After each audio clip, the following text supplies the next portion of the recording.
By the way, technically speaking, there are a number of epics of Gilgamesh, and Gilgamesh himself, just by by inference, seems to be a real king, but maybe in the same way that Achilles might have been a real king, in ancient Greece. And so we have all these hero stories that are attached to him that embellish maybe the core character. We have no inscriptions of Gilgamesh, but we do have inscriptions of people that are mentioned in some of the other traditions. So, for example, Gilgamesh, if in fact he was a real person, probably lived somewhere um, uh, in the early mid third millennium. So we're guessing maybe about 26 or 2700 BC, a Sumerian king of the city of Uruk. In the Bible, this is actually a city called Erech. It's one of the cities that founded by who wouldn't you know it, Nimrod, in Genesis Okay. 10. And so um, and thousands of texts have been found at Uruk and one of its sister cities, the city of Ur. That's the same city that Abraham comes from later on.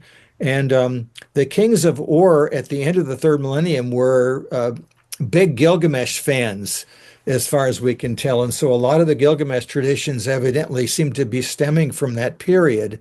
And so, and by that time, by the way, he's taken on some sort of divine flavor, which, of course, in Mesopotamia isn't nearly as shocking as it might be to a monotheist. Here you and I are just at the bottom of the food chain when it comes to, beings. And so there are beings in between, the high gods, the lesser gods, slave gods, angels and demons, and other, irritating pests that are more in the heavenly realm or in the underworld realm. And then here we are, near the bottom. But Gilgamesh is described in the Gilgamesh epic that we have, which I'll come to in a minute, as semi-divine, semi-human creature. In fact, it's two-thirds divine, one-third human. I don't know how that works, by the way, Right. but Right. in fact, he's actually described as an Apkallu in some places. And so, uh, uh, Okay. by the way, those to me, those are the Mesopotamian equivalents of the biblical Nephilim, but that's another story.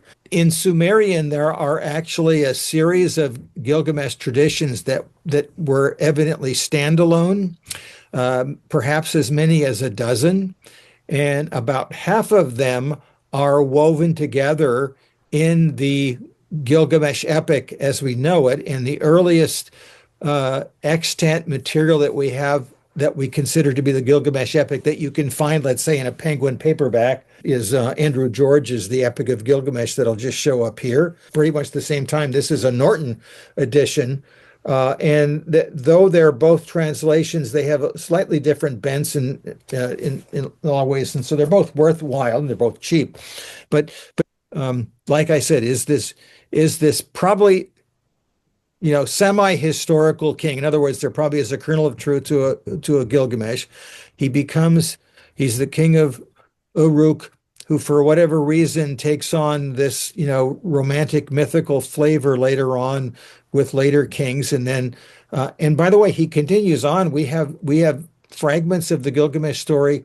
They've always been known. In fact, we have it all the way down to Berosus, the Babylonian priest who's writing in Greek in the third century BC. His name is actually mentioned in Qumran, Yes, I remember where, reading that. where he's described as a giant, by the way, Hmm. interestingly enough. Um, Hmm. and and even in classical sources, his name is found. And so it's very widespread. As far as Megiddo in northern Canaan, we have a fragment of the Gilgamesh epic. And so it's far and wide, and there's fragments of it from the old Babylonian period all the way down to Neo-Assyrian, and like I said, then later.